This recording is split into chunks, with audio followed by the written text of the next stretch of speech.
দরজার আড়াল থেকে রেশমি ভাবিকে দেখে এসে তার দু চোখ যেন কপালে উঠল। বাবু দেখলো রেশমি ভাবি অর্ধনগ্ন হয়ে কাপড় চেঞ্জ করছে। রেশমির অর্ধনগ্ন শরীর দেখে বাবু চোখ ফেরাতে পারছে না রেশমির শরীর থেকে। 18 বছর বয়সের রেশমিকে এমন ভাবে দেখতে পাবে বাবু তা কখনো কল্পনা করেনি। রেশমি গুনগুন করে গান গাইছে আর নিজের আনমনে শরীরের কাপড় ঠিকঠাক করতে লাগলো। বাবু রেশমির অপরূপ শরীরের নগ্ন দৃশ্য দু চোখ ভরে উপভোগ করছে। এমন সময় প্রিয়া তার নিজের রুম থেকে বের হতেই বাবুকে রেশমির রুমের দিকে উকিঝুঁকি মারতে দেখে প্রিয়া থমকে দাঁড়ায়। প্রিয়া মনে মনে ভাবছে বাসার সব কাজ ফেলে সে এখানে উকিঝুঁকি মারছে কেন, নিশ্চয়ই কিছু একটা আছে।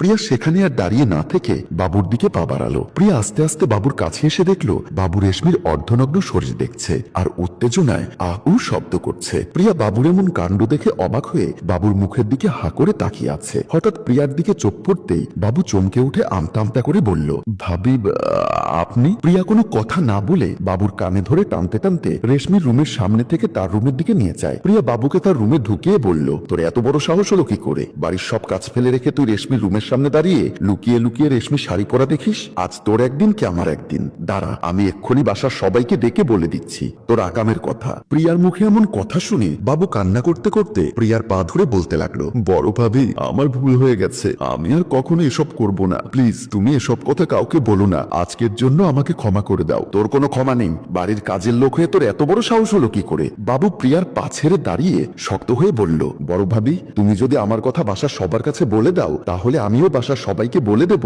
সাদ্দাম কেন প্রতিদিন এই বাসায় আসে। বাবুর মুখে সাদ্দামের কথা শুনে প্রিয়া চমকে উঠে বলল, মানে তুই কি বলতে চাচ্ছিস? বাবু একটা হাসি দিয়ে বলল, বড় ভাবি বড় স্যার বিদেশে যাওয়ার আজ 5 বছর, এই 5 বছর আমাদের বড় স্যারের বন্ধু, মানে সাদ্দাম এই বাসায় কেন আসে কেউ না জানলেও আমি জানি ভাবি। বাবুর কথায় প্রিয়া ভ্যাবাচাকা খেয়ে বলল, তুই কি জানিস বড় ভাবি? মনে আছে সেদিনের কথা?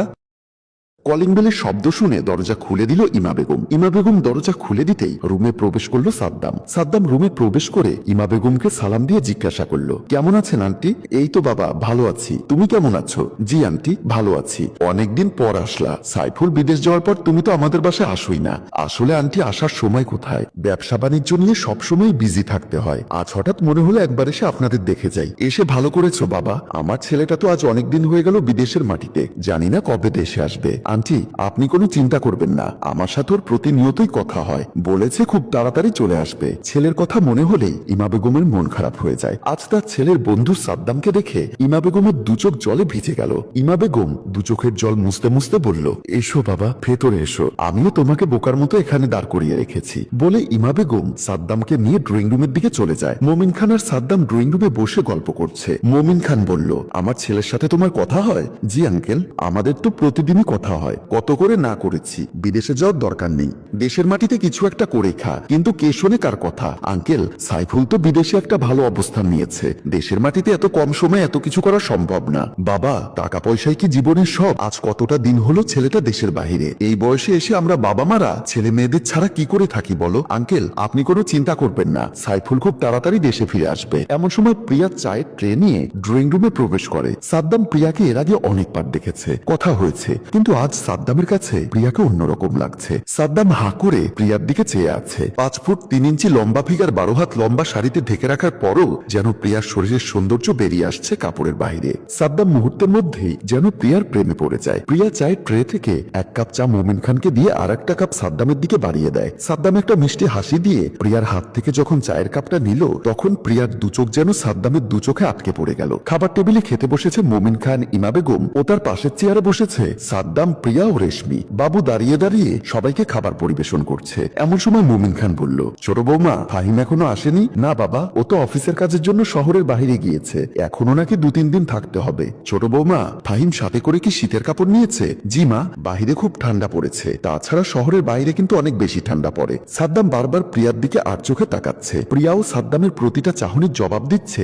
আবেগী চোখের চাহনিতে। বাবা সাদ্দাম তুমি দেখছি কিছুই খাচ্ছ না, আমাদের সাথে খেতে লজ্জা পাবার কি আছে? মোমিন খান বাবুকে ধমক দিয়ে বলল, তুই হাঁ করে দাঁড়িয়ে আছিস কেন? দেখতে পাচ্ছিস না ছেলেটার প্লেট খালি হয়ে আছে? একটু তরকারি নিয়ে দিলেও তো পারিস।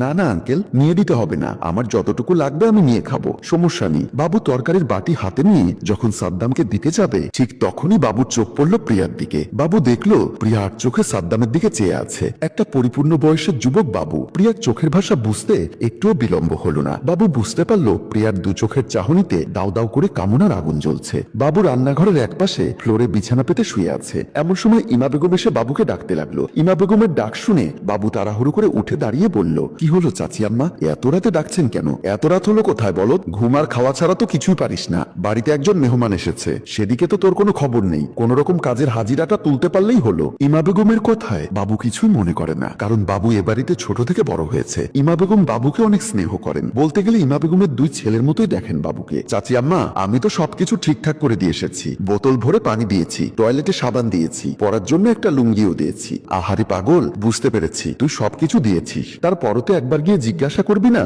যে কিছু লাগবে কিনা? ঠিক আছে, আমি এক্ষুনি যাচ্ছি, আপনি গিয়ে ঘুমিয়ে যান বলে বাবু রান্নাঘর থেকে বেরিয়ে গেল। বাবু রান্নাঘর থেকে এসে মেহমানের রুমে ঢুকে দেখলো সাদ্দাম রুমে নেই। বাবু রুমের চারিপাশ ভালো করে খুঁজে সাদ্দামকে না পেয়ে মনে মনে ভাবতে লাগলো, এত রাতে সাদ্দাম ভাই গেল কোথায়? নাকি বাথরুমে গিয়েছে? বাবু বাথরুমের দরজায় নক করে দেখলো বাথরুমের দরজা খোলা। সাদ্দাম বাথরুমেও নেই। রাত প্রায় 12টা হয়ে গেছে। তাহলে এত রাতে সাদ্দাম ভাই যাবে কোথায় বলে বাবু সাদ্দামকে খোঁজার জন্য অন্য রুমের দিকে পা বাড়ালো। বাবু সাদ্দামকে খুঁজতে খুঁজতে রেশমির রুমে প্রবেশ করে। রেশমির রুমে প্রবেশ করতেই বাবু দেখলো রেশমি খাটে ঘুমিয়ে আছে। ঘুমের ঘোরে রেশমির বুকের আঁচলটা সরে যাওয়ায় রেশমির বুক স্পষ্ট দেখা যাচ্ছে। বাবু রেশমির বুক থেকে চোখ সরাতে পারছে না। পলকহীন দৃষ্টিতে রেশমির বুকের দিকে হাঁ করে চেয়ে আছে বাবু। দু চোখের দৃষ্টিতে রেশমির শরীরটা যে ছিঁড়ে খাচ্ছে বাবু। বাবু আস্তে আস্তে রেশমির কাছে এগিয়ে আসছে। রেশমির শরীরের খুব কাছে এসে বাবু থমকে দাঁড়ায়। অনেক কষ্টে নিজেকে কন্ট্রোল করে রুম থেকে বেরিয়ে যায় বাবু। বাবু সাদ্দামকে খুঁজতে খুঁজতে যখন প্রিয়ার ঘরে প্রবেশ করতে যাবে তখনই বাবু চমকে দাঁড়ায়। বাবু দেখলো প্রিয়ার সাদ্দাম পরম ভালোবাসায় উত্তেজিত হয়ে আছে। আজ অনেক বছর স্বামীর স্পর্শ ছাড়া প্রিয়া যখন পুরুষের স্পর্শ পেয়েছে সে বাদ ভাঙা উত্তেজনায় মেতে উঠেছে। বাবু তার দু চোখকে কিছুতেই বিশ্বাস করাতে পারছে না। বাবু কোন রকম নিজেকে পর্দার আড়ালে আড়াল রেখে